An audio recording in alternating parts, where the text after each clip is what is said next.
പ്രഭാതമുരളി ബാബ്ദാദ മധുബൻ. ബാബ പറയുന്നു, മധുരമായ കുട്ടികളെ, അവഗുണങ്ങളെ നീക്കം ചെയ്യുന്നതിൻ്റെ പൂർണ്ണമായ പുരുഷാർത്ഥം ചെയ്യൂ. ഏത് ഗുണത്തിൻ്റെ കുറവുണ്ടോ അതിൻ്റെ കണക്ക് വയ്ക്കൂ. ഗുണങ്ങൾ ദാനം ചെയ്യൂ, അപ്പോൾ ഗുണവാനായി മാറും. ചോദ്യം: ഗുണവാൻ ആകുന്നതിനായി ആദ്യം ലഭിച്ച ശ്രീമത് ഏതാണ്?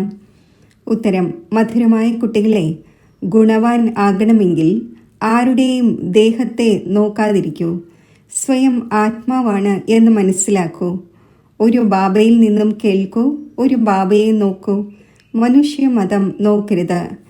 ദേഹാഭിമാനത്തിന് വശപ്പെട്ട് ബാബയുടെയും ബ്രാഹ്മണ കുലത്തിൻ്റെയും പേരിന് അപകീർത്തി ഉണ്ടാകുന്ന തരത്തിലുള്ള ഒരു ആക്ടിവിറ്റിയും ഉണ്ടാകരുത്. തലകീഴായ പെരുമാറ്റമുള്ളവർക്ക് ഗുണവാനാകാൻ സാധിക്കില്ല. അവരെ കുലകളങ്കിതർ എന്ന് പറയുന്നു. ഓം ശാന്തി. ബാബ്ദാദയുടെ കൈകളിൽ മുല്ലപ്പൂക്കൾ ഉണ്ടായിരുന്നു. ബാബ ഇങ്ങനെയുള്ള സുഗന്ധ പുഷ്പം ആകുന്നതിൻ്റെ സാക്ഷാത്കാരം നൽകുകയാണ്. കുട്ടികൾക്കറിയാം, നമ്മൾ തീർച്ചയായും പുഷ്പമായിട്ടുണ്ടായിരുന്നു. റോസാ പുഷ്പവും മുല്ലപ്പൂവും ആയിട്ടുണ്ടായിരുന്നു, അഥവാ വജ്രവും ആയിട്ടുണ്ടായിരുന്നു. ഇപ്പോൾ വീണ്ടും ആയിക്കൊണ്ടിരിക്കുകയാണ്. ഇത് സത്യമായതാണ്. മുൻപ് അസത്യമായിരുന്നു. അസത്യം തന്നെ അസത്യമായിരുന്നു.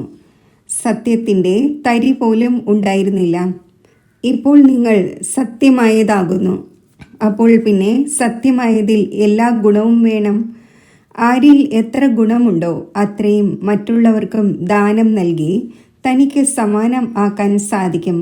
അതിനാൽ ബാബ കുട്ടികളോട് പറഞ്ഞുകൊണ്ടിരിക്കുന്നു, കുട്ടികളെ, തൻ്റെ ഗുണങ്ങളുടെ കണക്ക് വയ്ക്കൂ. നമ്മളിൽ ഏതെങ്കിലും അവഗുണമില്ലല്ലോ. ദൈവിക ഗുണങ്ങളിൽ എന്ത് കുറവാണുള്ളത്? ദിവസവും രാത്രിയിൽ തൻ്റെ കണക്കെടുക്കൂ. ലോകത്തിലെ മനുഷ്യരുടെ കാര്യമേ വേറെയാണ്. നിങ്ങൾ ഇപ്പോൾ മനുഷ്യർ അല്ലല്ലോ, നിങ്ങൾ ബ്രാഹ്മണരാണ്. മനുഷ്യരെല്ലാം മനുഷ്യർ തന്നെയാണ്. എന്നാൽ ഓരോരുത്തരുടെയും ഗുണങ്ങളിലും പെരുമാറ്റത്തിലും വ്യത്യാസമുണ്ടാകുന്നു. മായയുടെ രാജ്യത്തിലും ചില മനുഷ്യർ വളരെ നല്ല ഗുണവാനാണ്. എന്നാൽ ബാബയെ അറിയുന്നില്ല. വളരെയധികം റിലീജിയസ് മൈൻഡഡ് മൃദുല ഹൃദയം ഉണ്ടായിരിക്കും. ലോകത്തിൽ മനുഷ്യർക്ക് വെറൈറ്റി ഗുണങ്ങളായിരിക്കും ഉള്ളത്. എപ്പോഴാണോ ദേവതയാകുന്നത് അപ്പോൾ ദൈവിക ഗുണവും എല്ലാവരിലുമുണ്ട്. പിന്നെ പഠനം കാരണം പദവി കുറഞ്ഞു പോകുന്നു. ഒന്നാണ് പഠിക്കുക, രണ്ടാമത്തേതാണ് അവഗുണങ്ങളെ നീക്കം ചെയ്യുക. കുട്ടികൾ ഇതറിയുന്നുണ്ട്. നമ്മൾ മുഴുവൻ ലോകത്തിൽ നിന്നും വേറിട്ടതാണ്. ഇവിടെ ഒരേ ഒരു ബ്രാഹ്മണ കുലം ഇരിക്കുന്നത് പോലെയാണ്. ശൂദ്രകുലത്തിൽ മനുഷ്യമതമാണ്, ബ്രാഹ്മണ കുലത്തിൽ ഈശ്വരീയ മതമാണ്. ആദ്യം നിങ്ങൾക്ക് ബാബയുടെ പരിചയം നൽകണം. നിങ്ങൾ പറയുന്നു, ഇന്നയാൾ ആർഗ്യൂ ചെയ്യുന്നു. ബാബ മനസ്സിലാക്കിച്ചു തന്നിരുന്നു, എഴുതൂ, നമ്മൾ ബ്രാഹ്മണർ അഥവാ BKs ആണ്, ഈശ്വരീയ മതമനുസരിക്കുന്നവരാണ്.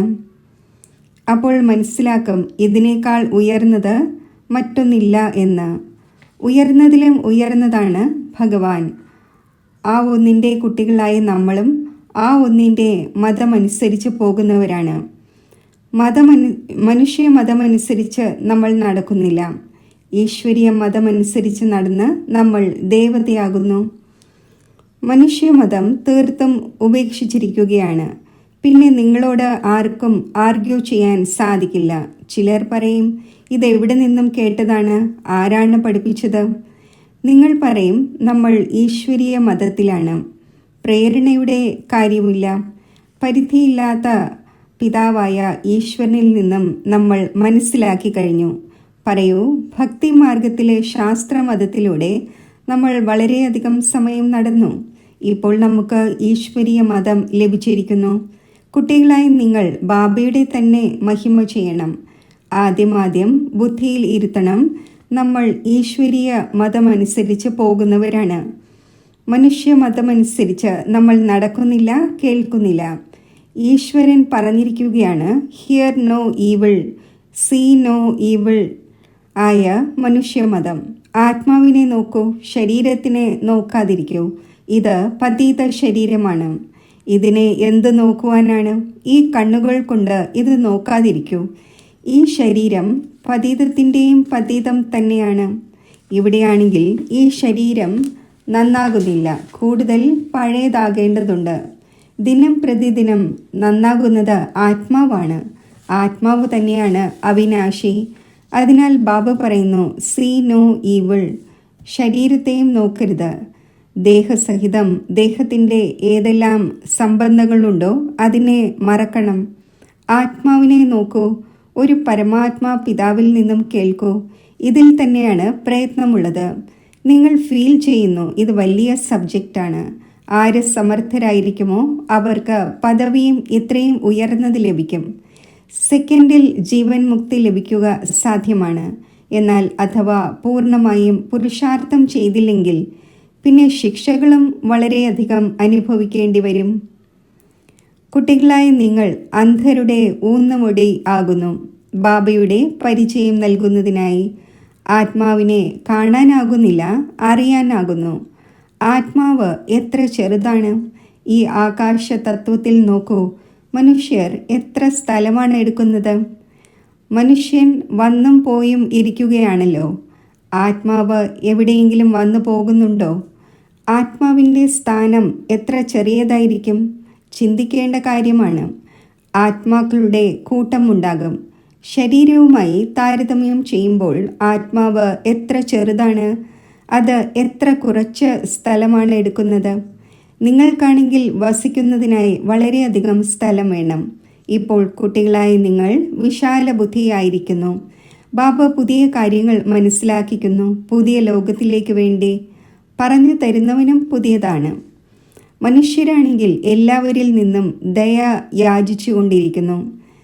തൻ്റെ മേൽ ദയ കാണിക്കുവാൻ തക്കവണ്ണം തൻ്റെ മേൽ ശക്തിയില്ല. നിങ്ങൾക്ക് ശക്തി ലഭിക്കുന്നു. നിങ്ങൾ ബാബയിൽ നിന്നും സമ്പത്തെടുത്തു. മറ്റാരെയും ദയാഹൃദയൻ എന്ന് പറയുന്നില്ല.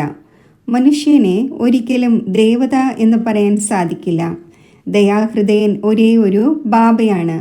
ആ ഒന്ന് മനുഷ്യനെ ദേവതയാക്കുന്നു. അതിനാൽ പറയുന്നു, പരംപിത പരമാത്മാവിൻ്റെ മഹിമ അപരം അപാരമാണ്. അതിന് അതിരുകളില്ല. ഇപ്പോൾ നിങ്ങൾ അറിയുന്നുണ്ട്, ആ ഒന്നിൻ്റെ ദയയ്ക്ക് അതിരുകളില്ല. ബാബ ഏതൊരു പുതിയ ലോകം നിർമ്മിക്കുന്നോ അതിൽ സർവ്വതും പുതിയതായിരിക്കും. മനുഷ്യൻ, മൃഗം, പക്ഷി എല്ലാം സദോ പ്രധാനമായിരിക്കും. ബാബ മനസ്സിലാക്കിച്ചു തന്നിട്ടുണ്ട്, നിങ്ങൾ ഉയർന്നവരാകുന്നു. അപ്പോൾ നിങ്ങളുടെ ഫർണിച്ചറും ഇങ്ങനെ ഉയർന്നതിലും ഉയർന്നതായി പാടപ്പെട്ടിരിക്കുന്നു.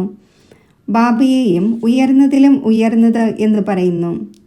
ആ ഒന്നിൽ നിന്നും വിശ്വത്തിൻ്റെ ചക്രവർത്തി പദം ലഭിക്കുന്നു. ബാബ സ്പഷ്ടമായി പറയുന്നു, ഞാൻ ഉള്ളം കയ്യിൽ സ്വർഗം കൊണ്ടുവരുന്നു. അവരാണെങ്കിൽ ഉള്ളം കയ്യിൽ നിന്നും കുങ്കുമവും മറ്റും എടുക്കുന്നു. ഇവിടെയാണെങ്കിൽ പഠനത്തിൻ്റെ കാര്യമാണ്. ഇത് സത്യമായ പഠനമാണ്. നിങ്ങൾ മനസ്സിലാക്കുന്നുണ്ട്, നമ്മൾ പഠിച്ചുകൊണ്ടിരിക്കുന്നു. പാഠശാലയിൽ വന്നിരിക്കുകയാണ്. പാഠശാലകൾ നിങ്ങൾ വളരെയധികം തുറക്കൂ. അപ്പോൾ നിങ്ങളുടെ ആക്ടിവിറ്റി കാണട്ടെ. ചിലർ പിന്നെ തലകീഴായ പെരുമാറ്റം നടത്തുന്നു.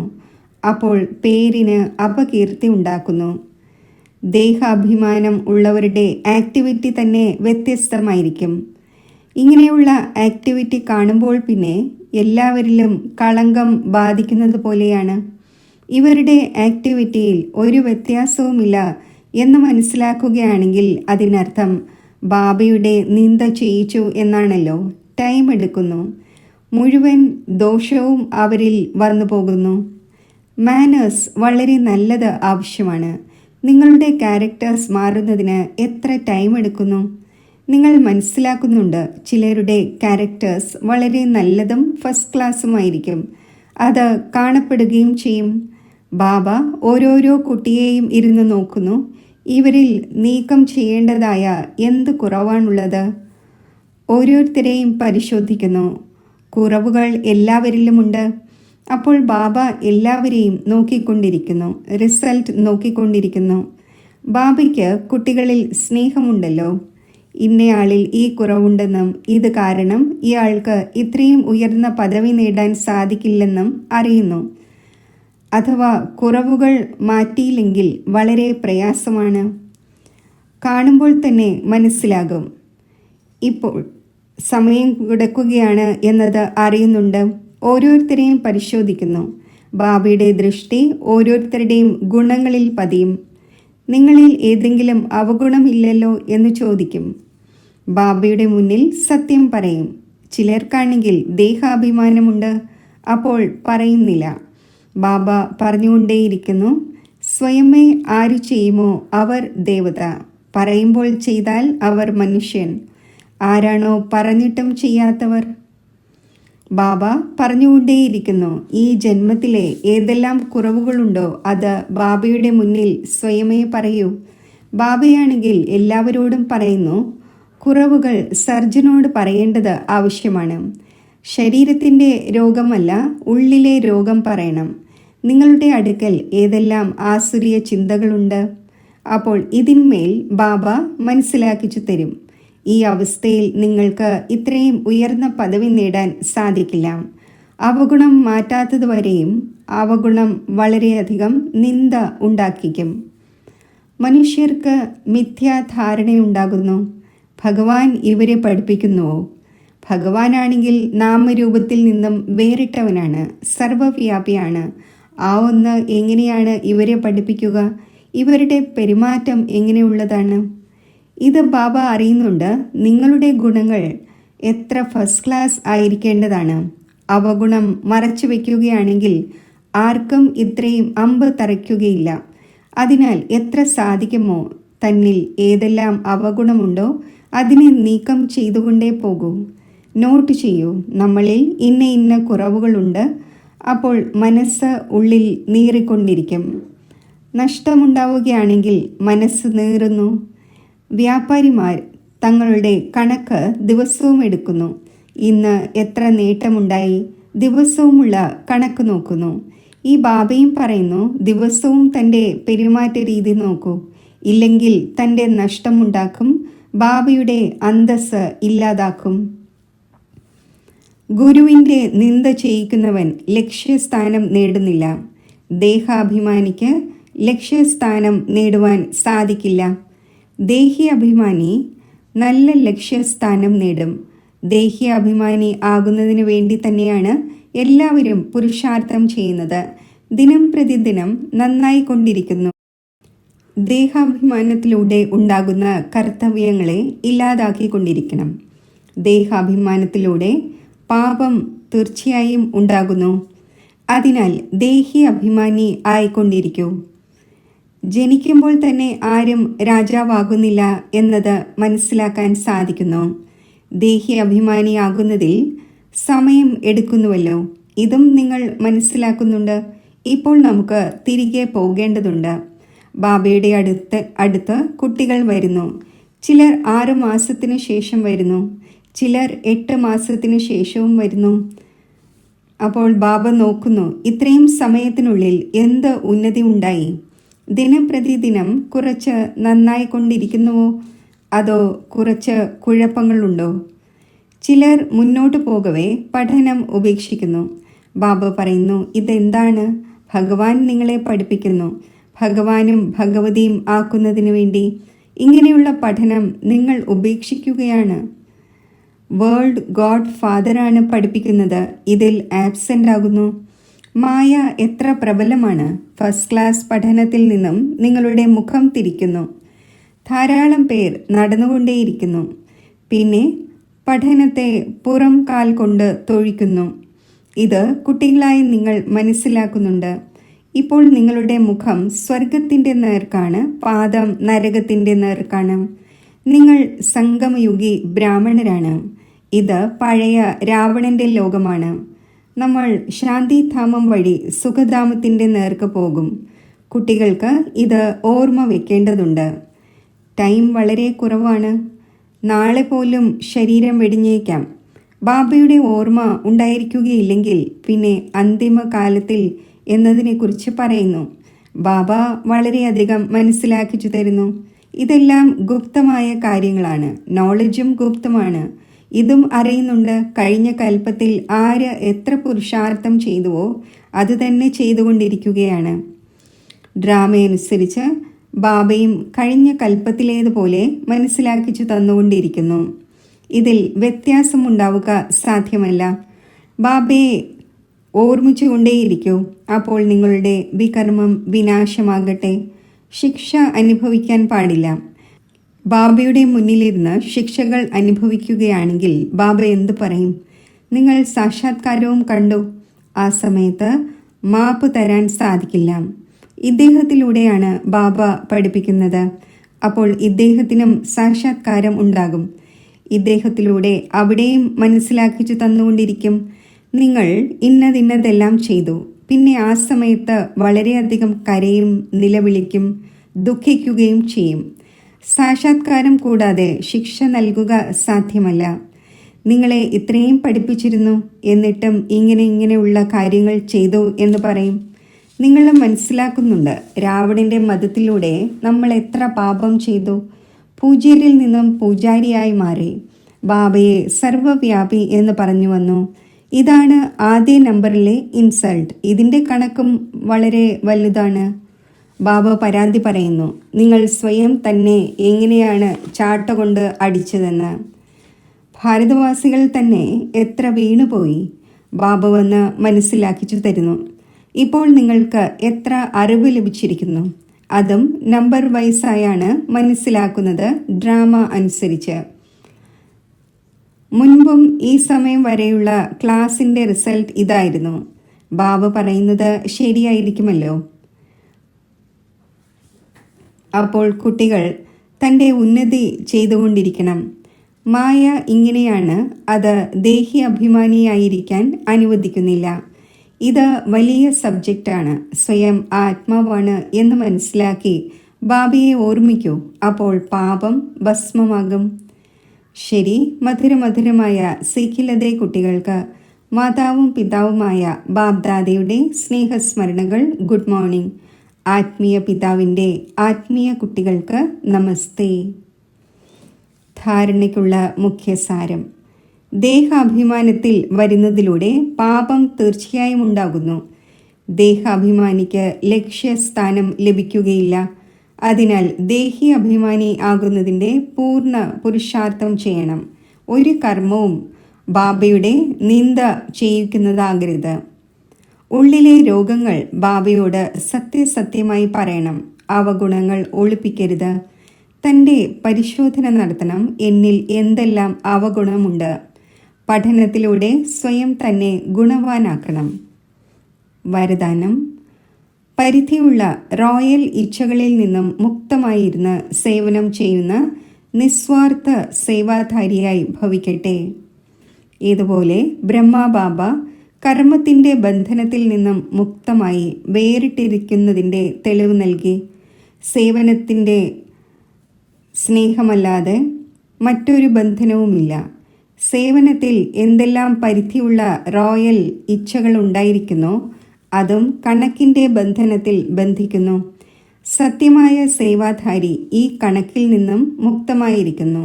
ദേഹത്തിൻ്റെ ബന്ധനവും ദേഹത്തിൻ്റെ സംബന്ധത്തിൻ്റെ ബന്ധനവും ഉള്ളതുപോലെ സേവനത്തിനുള്ള സ്വാർത്ഥതയും ബന്ധനമാണ്. ഈ ബന്ധനത്തിൽ നിന്നും അഥവാ റോയൽ കണക്കിൽ നിന്നും മുക്തമായ നിസ്വാർത്ഥ സേവാധാരിയാകൂ. സ്ലോഗൻ: വാഗ്ദാനങ്ങളുടെ ഫയൽ വയ്ക്കരുത്, ഫൈനൽ ആയി കാണിക്കൂ. ഓം ശാന്തി.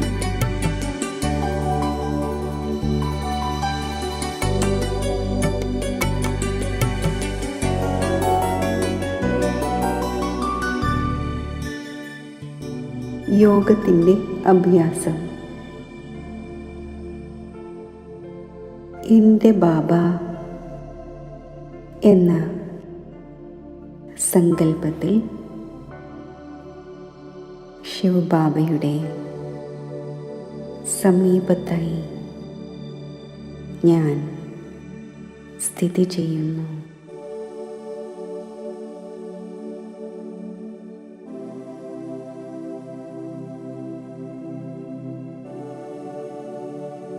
ആത്മജ്യോതിയും പരമാത്മാ ജ്യോതിയുമായുള്ള ഈ മഹാമിലനത്തിലൂടെ ഞാൻ പരമാത്മാ സ്നേഹത്തിൽ ലൗലീൻ ആകുന്നു.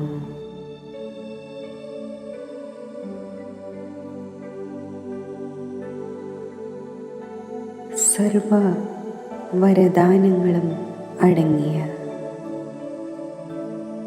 ഈ പരമാത്മാ സ്നേഹം എന്നെ എൻ്റെ സദോഗുണി സംസ്കാരങ്ങളെ പ്രത്യക്ഷമാക്കുന്നു.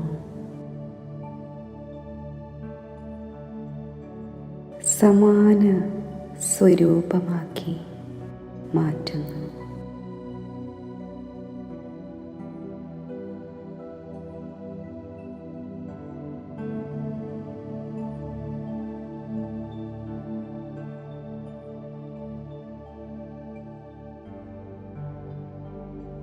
ശക്തിശാലി സ്ഥിതി നിലനിർത്തി ഞാൻ മസ്തക സിംഹാസനത്തിൽ വിരാജിക്കുന്നു.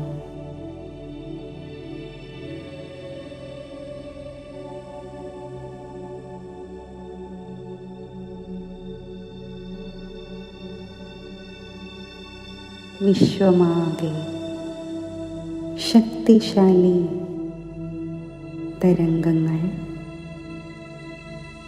വ്യാപിപ്പിക്കുന്നു.